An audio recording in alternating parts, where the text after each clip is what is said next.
Hey, Leslie, how are you? I am excellent, Grant. Great to see you. Thanks for having me on your show. Oh man, it's an honor to have you on my show. What the listeners don't know is that we've been trying to get on this show for multiple reasons on both ends, and it's really cool just to keep on keeping at it, right? And we're here, and I can't wait to share your story. I know. Well, there's a little time difference going on right now. I'm in not so sunny and dark Scotland, so a good few hours ahead. So it makes it difficult, but you know what? We're folks that like to face adversity and overcome it, right? So Right, exactly. And we're going to be talking about that adversity and mindset. And I know that your journey is all about that. So I'm really excited to share that with my listeners. So let's get into my favorite topic, mental toughness. And oh, to be a triathlete, man, not only do you have it, you have to train for it. yep. Um, when you think about mental toughness, what does that mean to you? I think it's a very individual thing, and for me, mental toughness means having a fear, facing it, and overcoming the obstacles to conquer that fear. That's what mental toughness is for me. Never giving up. So when you think about like fear, when did you, I could only imagine if, because you have to be so mentally tough to compete at this level. When did you start having this relationship with fear? Do you know, I think it was from such a young age. I think I had a big fear of not standing out and not being different. And I've really analyzed, I wonder why that is. And I think it's twofold. One is that I'm number four, in terms of fourth child, right? So you're Yeah. always fighting for the attention. By the time you come along, all the firsts have been done and you're kind of, my parents are incredible, but not that you're an afterthought, but you're chasing after your other brothers and sisters, right? So you're trying to kind of assert who you are as a person. So I think there's that aspect to it. And then there's just that really sort of fighting against the Calvinistic, Scottish, Celtic kind of that always wanting to put people down and nobody can rise above, and fighting against that sentiment and wanting to break out. So I think two of those things were innate in me from a very, very young age. Wow. Well, when you think about your whole career, because not only as an athlete, you've done so many things. You've been an author, now you're in film. So there's a lot of stuff that you can pull from when it comes to maybe that monumental mental toughness moment. Like, can Yeah. you share like a specific moment within your career where you had to like just dig in and be mentally tough? There's an absolutely defining moment in Wow. my career, my life really, and it's when I ended up winning the world championships for Xterra, off-road triathlon Xterra, in 2011. And there's a couple of things going into that race. One, I'd kind of moved away from Xterra and was doing half Ironman 70.3s, and not because I was driven by passion, but because I was driven by how it was perceived from the outside. Because the world of 70.3 in Ironman is a lot more sort of prestigious, gets a lot more kudos, and I was quite good at it. And so I'd been kind of following that journey that particular season, and it wasn't going well. And again, I think that's because I was not driven by passion. I was driven by trying to seek that outside attention. And as a consequence, I had the worst race of my life where all my sponsors were watching and I just shit the bed.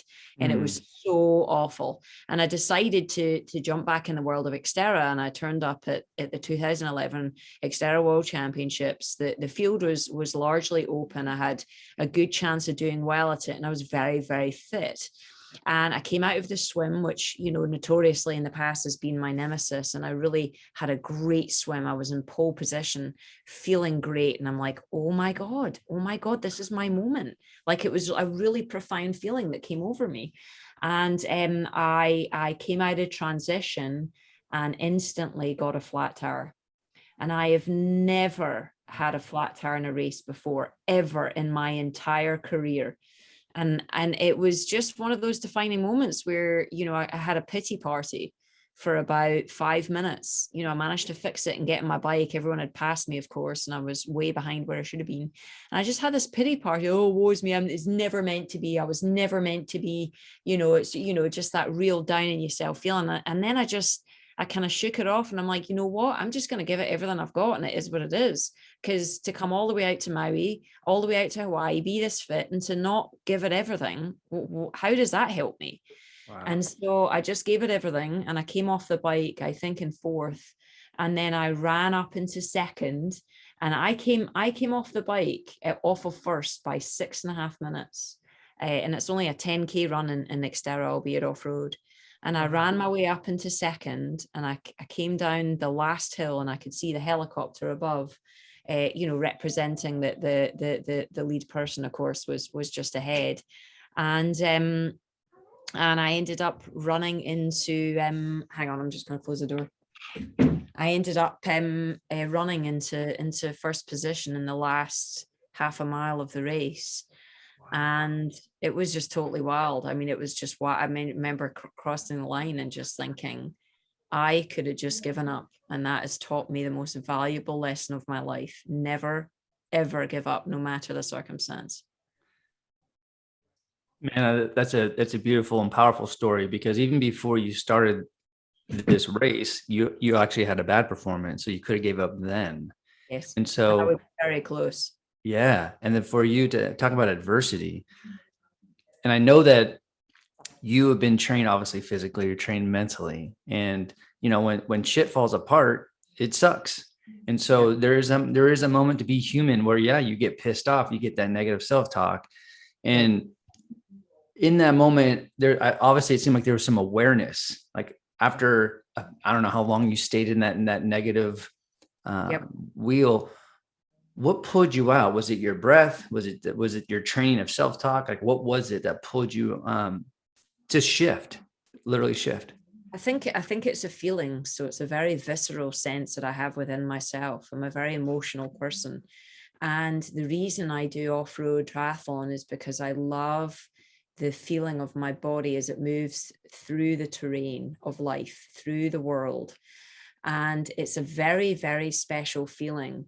And when you're pushing yourself hard and when everything feels that good, like you're at one with the world, that is, for me, is like a form of meditation. And so I think I just kind of, because I'd been through this journey, that season specifically, of understanding where my passion was and my why behind what I was doing, and that had drawn me back to Xterra, I focused on the essence of that why. What is it I love about this sport? And it's not the end result. It is not the outcome. It's the process of what I do. And so I think just that feeling of saying, well, I'm going to focus on the process. That's it. I can't control the outcome. I can't control the flat tire I just had. All I can control is the process of going through the motions the way that I love to go through them, and pushing to the edge the way I love to do that. And that feeling is what carried me and made that difference. Wow. You talked about your why. What got you into this sport? Like, what motivated you? Like, do you remember that moment where you're like, yep, I'm going to be doing this? Yeah, it was interesting because, some folks might know this about my history, but I started off in rugby. So I started off in an all boys team playing rugby in Scotland, and it was muddy, it was gritty, it was hard, it was tough. And I loved it. I loved the dancing around. I loved the movement. I loved the teamwork. And then I was no longer allowed to do it when I was a little bit older. And so I had to find something else that could replace that sensation. And so I went into kind of fell running, sort of mountain running with my dad. And then he was in the triathlon club. And I think, I came from a world of dancing and arts and creativity as well. So going through 3 different sports and moving your body in lots of different planes of motion and through lots of different types of spaces just felt really aesthetically and sort of viscerally and, kinesthetically nice for me. And I think that's what drew me to the sport.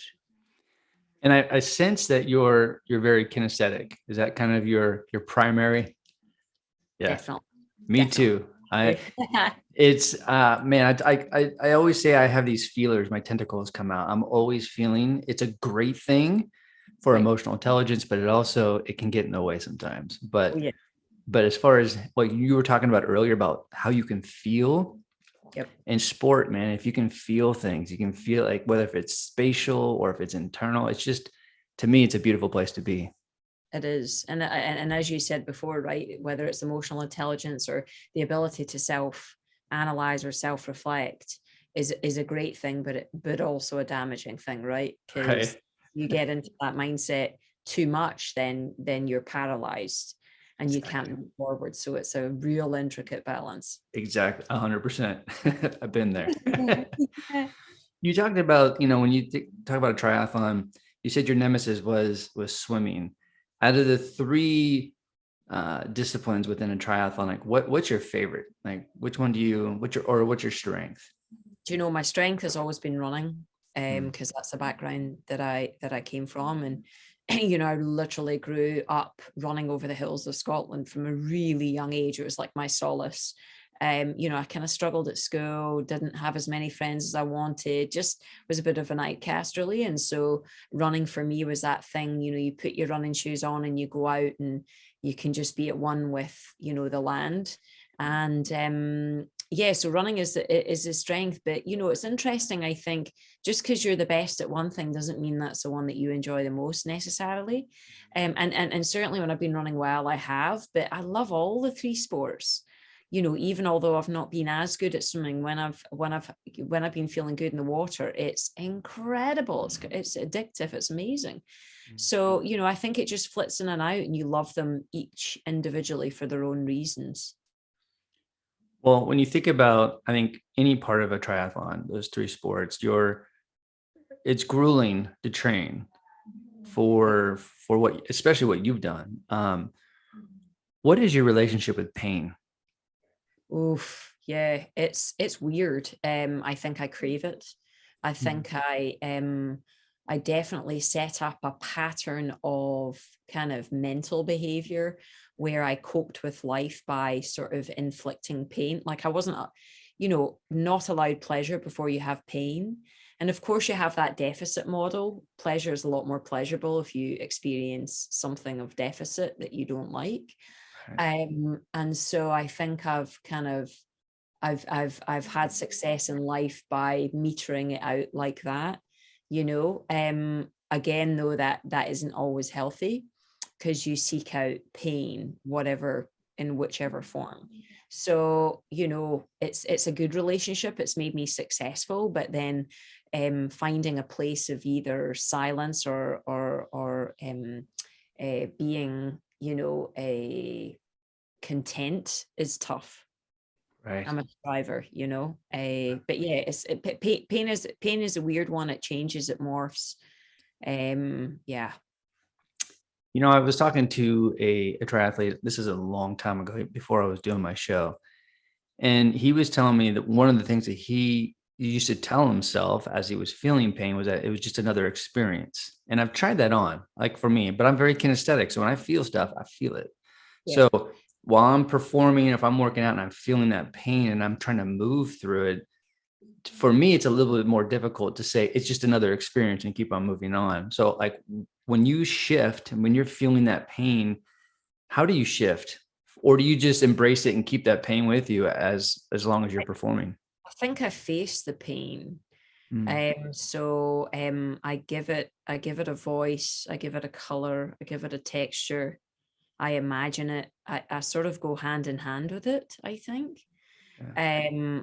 And some days that's easier than others, of course.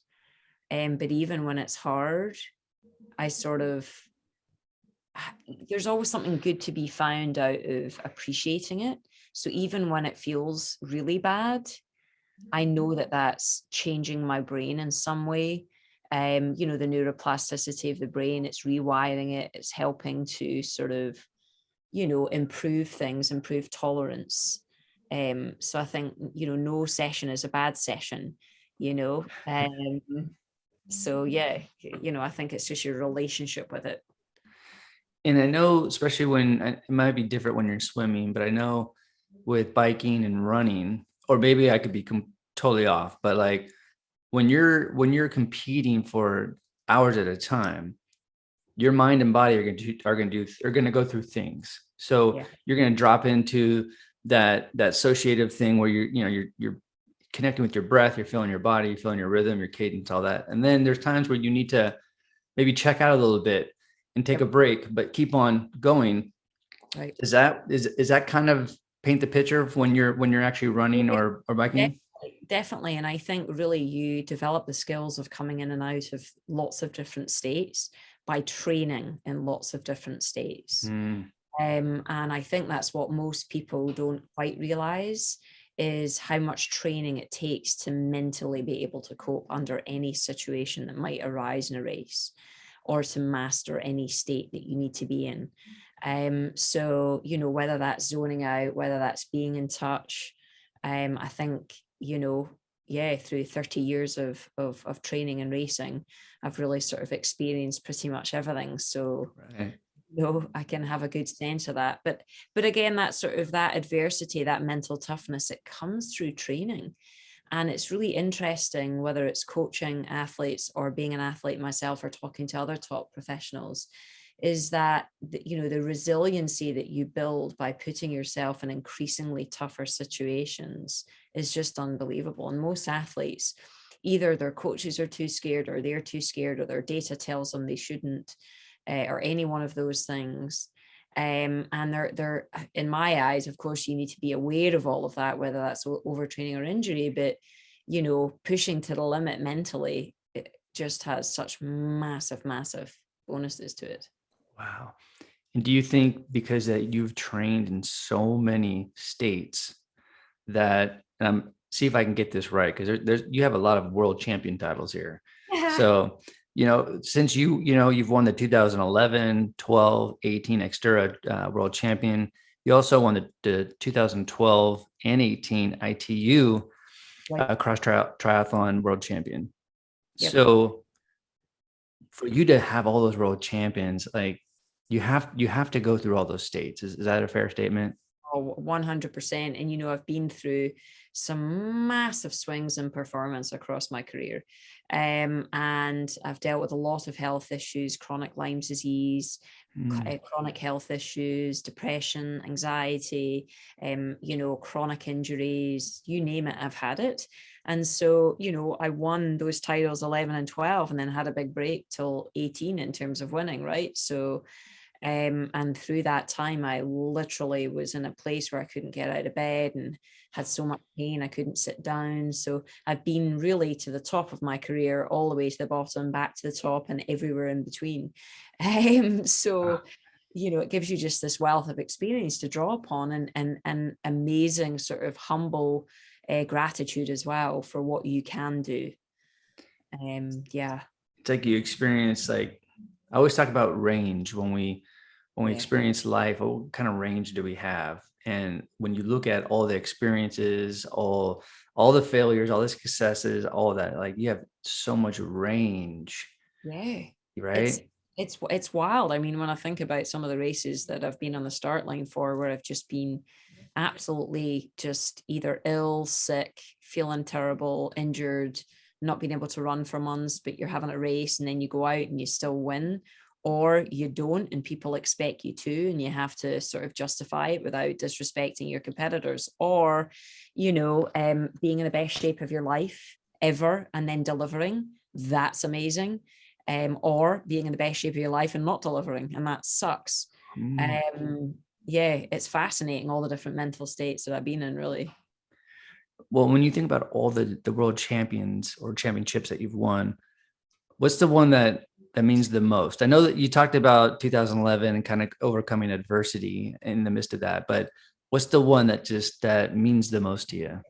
2012, when I won the next year at Xterra Worlds, meant the most because my dad was not at the first one, but he was coming to the second one. There was a lot of pressure on me on the second one, because in the first one, the gal that was in the lead, she collapsed. Wow. And everyone was like, oh, did Lesley just win because this other girl collapsed? And, there was a big chat about that. And so, I had my own inner demons. I think the first time you win anything big like that, you second guess yourself almost immediately. Was that a fluke, or am I the real deal? And so I had a terrible start to that season, and just was in a bad place, and I really had to work with Sai, my husband, who's a sports psychologist, and we really got back to the basics of, again, your why. I got a bunch of buddies. I went out and did grueling training workouts with a bunch of mates. We had a cracking laugh. It was absolutely brutal. And then, I worked on my mental game that summer, and I came out, and that race was, to this day, the best race I've ever had in my life. It was magical. All three sports, it was magical. And I don't know if I've ever felt like that again. It's perfect segue, because I want to talk about your husband. How is it being married to a sports psychologist? And I know you guys have your own coaching practice called Braveheart Coaching. So how is that married to a sports psychologist? Good thing, bad thing? And then talk a little bit about your coaching. Yeah, it's really interesting actually, because I'd say Simon is when he's a sports psychologist, obviously I lecture with him, I see him work with clients, and he really is that person. But then he's my husband, and he really is my husband. And so I'd say he tends to step forward more as my husband than as a psychologist. Yeah. It's almost like he can't play that role with me, but he's more effective as a husband, as someone that just is absolutely in my corner no matter what. And that means more to me. Now, in terms of like mental strategies, I'd say a lot of that, like I'll listen to him, I'll hear what he's saying, he'll help me understand some concepts. But a lot of the stuff, for example, in our book, were generated out of my experience and the way that I came to the table intuitively. And then he would put the science to it and kind of, riff off of that. And we built these different concepts based around that. So I think I had a lot of natural stuff that I did anyway, and then he helped just refine it. But yeah, but he's just my number one fan, and he had to learn to be a fan rather than a psychologist as well. And so I think he was always just worried about saying the right or wrong thing.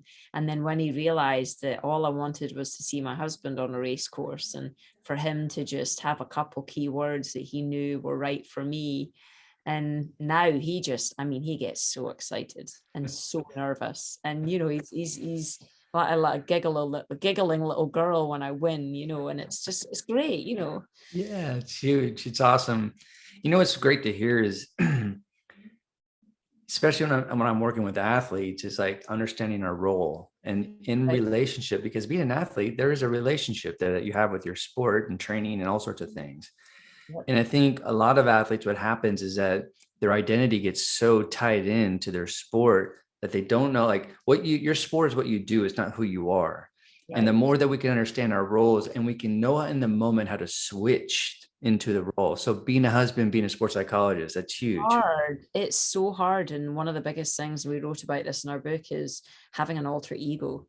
And essentially that's what we all do in life, right? We put on different hats. And in order to switch back, because being an athlete, and especially a professional athlete or an athlete that's very committed, is you have a very specific mindset when you're training, when you're racing. And that is a person that you are. And it's very intense. And to learn to switch to Lesley, the wife, or so-and-so, the mother, or whatnot, you have to have, for me, I have to have triggers that get me into the mindset of that person. And those triggers it can be music, it can be food, it can be, a movement, a gesture, it can be a breath, it can be a physical sort of, okay, I've got to drive from here to here. That's when I switch. Because my alter ego as an athlete is very intense and very just like, fuck you stairs, so like not that nice actually. And and the hard thing about it is when you're training at my capacity, which when I've been training at my hardest, it's about 40 hours a week, it's 6-7 hours a day, every day. That's a lot of hours to be spending in that kind of mindset. Then when you finish it, you're grumpy, you're tired anyway. It's like, gosh, you're not that nice of a person. So to switch out of that and to actually come alive. And I think that that's something that I'm really appreciating now as I'm backing away from racing, is actually to get my personality back. Because it's safe to say I lost it. Well, I love it that you brought up your alter ego, because not everybody, I believe that you turn into something when you compete. I don't care what sport it is. And that's how you leave who you are and you become and you transition in or transform into this role. Right. And so when you think about your alter ego, and I love it, man, because I love it when people, when they're like, it's in their eyes, like that game face, like you're fucking going down. I honor you. I respect you, but you're fucking going down. Yep. So if you were to like name your alter ego, or is there a name? There is. Okay. What is it? Oh yeah. Mine is called Paddy McGinty. And Paddy is like an MMA fighter. And so I kind of model Paddy off the Conor McGregor type personality, cocky, never gives up, brash, just super confident. I'm not as much of a dick, of course. It's more like internal confidence, but there's a certain posture. There's a certain kind of eye contact. And there's little behaviors that I'll have. I watch videos of Conor McGregor. So there's certain things about it, but I've really developed mine for sure. Is there a particular trigger that every time it goes off, do you go into Paddy mode? Yeah, it's the eye stare. So I kind of ignore people basically, and I just look forward, and it's just kind of like, don't you fucking even talk to me? Don't you know what I'm doing right now? Do you know what I mean? And I'm like, and I'll get that when I'm training. And it's like, whoa, and I get so like, especially if I'm hungry and tired and say, I've just done, I don't know, 100 miles on the bike and a 10-mile run. And then I'm in the gym doing like single leg hops or something like that. And I'm hungry as all get out. And I'm like, oh, when is this going to be done? And then some person in the gym comes up and they just want to yak at you about some random shit. And you're like, I do not care right now. Right. Like, go away. Can't you see him in the middle of like trying to balance with a weight and like, and then this is a mindset that comes in. I just get angry. Yeah. So I've been there. Yeah, I'll bet you have. But it's like, it's hard not to just lash out. Yeah. And there's times where I've been in competing environments or in the gym, you see other people trying to pull people out of their rhythm. And it's like, God, I'm like, guys, what are you doing? Exactly. But again, unfortunately, I would say, a lot of people now, especially, don't have a lot of awareness, self-awareness. Right. And so, you should read the cues in your environment. That person's concentrating, they've got earbuds in, they're in a moment. Like, unless it's really critical that you speak to them, give them their space, man. Yeah. Oh, God. Totally. Anyway, but it all becomes about the other person and what they need rather than respecting someone else's needs. Exactly. And I do want to say this just because I think that whole transformation when you get triggered, where you activate this alter ego, or you activate the role you're going to get into. I taught myself in junior college when I was playing American football, played quarterback for many years. There was a moment that I had to let go of a lot of stuff, like just life and relationships and school and work. And I didn't know how to do that until someone taught me. And it was every time there was this one piece of green grass on the field, we had a practice field, then we had our stadium, but you had to go through the stadium to get to the practice field.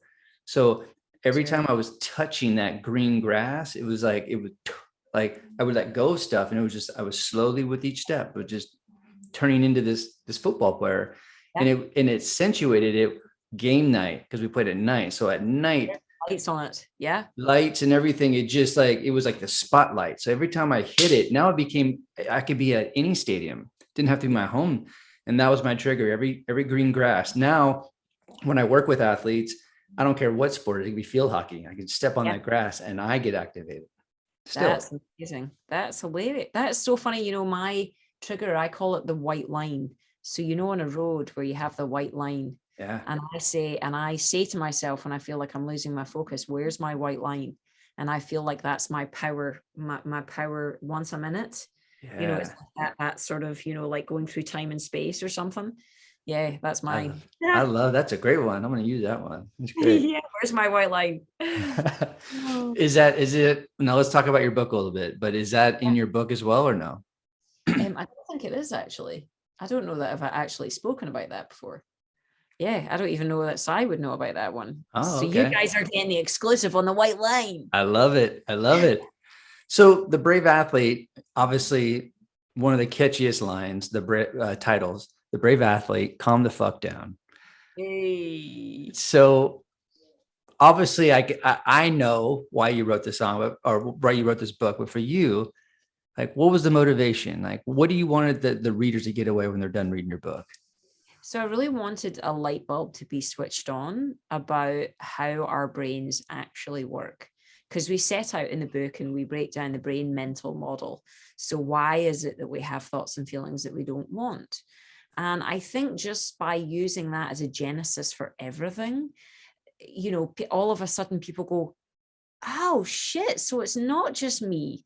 And then everyone's like, oh my god, oh, so then that person's like that. And it gives this whole new language about how to understand our thoughts and feelings, because they're such an arbitrary thing. So I think for us it was, giving that sort of education piece to people to help them and get that light bulb going, and then getting into the specifics of the main things that have been issues for me throughout my athletic career, and then those of the people that we've worked with that have kept on recurring and kept on recurring. And we just wanted to write something that was fun but scientifically accurate, and that could really just have people not feel alone when they have those shitty moments, whether it's identity based, whether it's confidence, whether it's body image issues, whether, all of those things. Yeah. Yeah. Well, and I love that you're bringing this up, because maybe there's a lot of conversation I'm having with athletes right now, so it's fresh to me. But it just feels like your game is going to get tight. It's going to get great. You're going to do great things, but there's going to be times where shit's going to hit the fan again. You're going to fail, and it could be monumental. It could be huge, and that's why I talk about training for the moment, like, because there's so many moments in what we do when we perform. So you can be the best person in the world at this, but how about in this moment? Or when you just screwed up or you have these negative thoughts, how do you transform back to your most confident self? That shit's hard if you don't practice it. Really hard. Yeah. And it's really hard even when you do. Yeah. But there's, I guess, beauty in the pain, right? Yes, I love it. It's like, I think once you realize that really you're not going to reach any kind of greatness or success without having just a lot of pain and heartache and bad moments, you then sort of welcome those moments, or you appreciate them, and you don't see them as this just awfulness. It's going to pivot you into a direction that you could never have imagined. And I think that's, obviously it's helping us in our film career, but as story creators, that's the essence of a story is facing adversity and finding ways to overcome that take you to the next part of the story. And you don't know where that next part of the story is necessarily going to come. Right. Well, let's move into that. I know that you're focusing a lot on film right now. What I love about your career, and what I love about actually going back on people's careers, is having them look at all the skills that they can stack. So it's called skill stacking. And how do you use all those skills to live your purpose, right? And so with you being an athlete, competitor, author, there's other things that you've done in your life, and now you're in film. Do you feel like you're using all of those skills? All of them. It's massive. I think the biggest skill that I'm using and that drives my life is mastery of craft. And it doesn't matter what you're in, whether it's being a parent, being in a relationship, being a professional athlete, trying to rise to the top in business, being a screenwriter, filmmaker, mastery of craft. And that's where the passion comes from for me. And that's really where I see success being, so for us, it really is looking at the craft at the moment. We're focusing on the writing piece as a way to really get into the industry. And it's really learning the craft. It's getting out there, learning all the different philosophies, watching a lot, taking a lot of classes, doing a lot of practice. When you're writing, they call it writing is rewriting. It's understanding that probably the first stab at something is going to be shit and being okay with that. Right. But knowing that shit is then going to be edited into something that's less shit, and then taking that less shit, and it's going to, and on and on and on. You get to this end point, you think, God, I could never have imagined being at that end point when I saw that first piece of shit. And I could easily just say, this is useless, I'm not going to bother. But instead, you're like, okay, this is the process. I've learned that through sport. Yes. And then also appreciating that, to find success or to progress in any industry, it's a cargo net. It's not a ladder. People are going to tell you it's got to be done this way. There's that way. There's this way. There's this way. You're not going to get to the top unless you do it this, and this. It just doesn't work like that. It just doesn't. And I was the same in sport. I had to find my own way to make it work. It doesn't mean that I didn't take on board, loads of different people and whatnot, but everyone's an individual. You've got to figure out how you work. And hopefully you don't self-sabotage too much, or you can have people around you that tell you when you do. But yeah, understanding that and progressing with it. I love when you talked about, like, especially in the creative process when you're writing and rewriting, like where the first take is shit. Oh. And my wife always says, she's like, shit makes great fertilizer. And there's, I think I shared some of my music with you, man, like people don't understand to write some of these things, whether if it is a movie, whether it's music, you just can't get it done in an hour or two. It's hours, days, hours, could be weeks. And there's some times where I'll go back to songs. I'm like, man, I struggled on that song for like 4 days and just kept on. And then I'm so happy that I struggled for 4 days because it turned out great. But there was so much shit I had to go through to get to that final product. Oh, it's so true. And again, that's kind of the beauty of it as well, isn't it? Yeah. You don't appreciate what you've produced until you've gone through that shit. But even when you're going through the shit, and it's the same in training, I had many sessions that were quote unquote, I wasn't running fast or I wasn't biking or something fast. But even if there's one tiny moment where your foot hits the floor in a certain way and you engage those muscles and you power off and you think, oh, that was it. Yep. Oh my God. Or you get an inkling of, if I just build that, 0.0001 of a moment and do it again and again and again, I'm going to get excellence, or I'm going to find something really, really good. And it's the same with when you're writing a script, or I would imagine, writing a song, right? It's one note and you think, you can see it, you can feel it. It's not there yet and it's super shit, but you know what? There's something that's going to keep you going. Oh, I love it. I love it. Well, I have actually 2 more questions, but before I ask the last one, just because this is, and I could talk to you for hours, by the way. This is just because, it's my sports psychology hat that I'm going to put on here real quick. So when you think about all the things you've gone through as an athlete, as an author, filmmaker, parent, when you think of all the roles that you've played, obviously I know that you've done a lot of training mentally. What is the most instrumental mental skill, or the one that you love the most, that you like to use the most? So mine is, I call it my crazy day. It's choosing something really crazy that everyone is going to turn around and tell you you're crazy if you do it. But it sort of just, it forces you to face a fear. Can I do it? So for example, we have a big, massive mountain in San Diego where I was training largely. It's called Palomar Mountain. And it's kind of, I can't remember how many miles it is. It's 4,000 or 5,000 feet high. If you're going really hard, it takes an hour and 5 minutes or something. And I thought one day, you know what, I'm going to do something really stupid. I'm going to do it 3 times. I'm going to do the first time in the big chain ring. Second time, I'm going to do sprints. And the third time, I'm going to survive it. And so I did all that. And then I'm like, and then I'm going to run off the bike and I'm going to do hill reps. So I just created this crazy day that was ridiculous. And, physiologically probably was just off the charts stupid. But I just had to have this craziness that once you conquer it, you reach a whole new height. So it's like a breakthrough session. So yeah, I call them my crazy days. That's great. I always, I've heard so many people people say, do hard shit, do hard shit. And some people, it sounds cool, but they never put themselves to do it. Yeah, they're scared of what might happen. What happens if they fail? Will they give up? Can they conquer their own brain? Yeah. You can even do something like, hey, I'm going to, enter my local race where everyone has expectations of how I should do. But you know what? The day before, I'm going to do an epic 100-miler ride. So I'm fucking tired before I do it, because I'm going to put myself in a position of weakness and see if I can challenge myself and just cope with it. Whatever the outcome is, it is. Right. I love that. I love it. I love it. Yeah. So my last question, and I love this because it's reflection.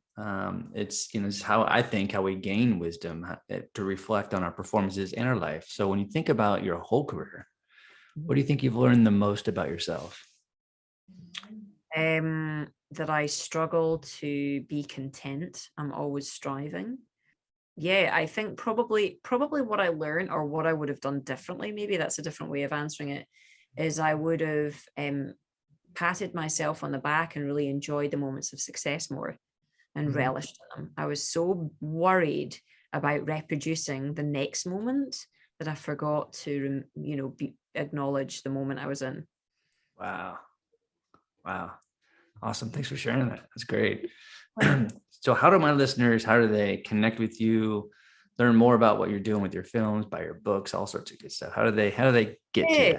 And probably the best way is through our website, braveheartcoach.com. Mhm. And you can buy our book on Amazon. You can get the audiobook. We actually narrate it, which is pretty fun.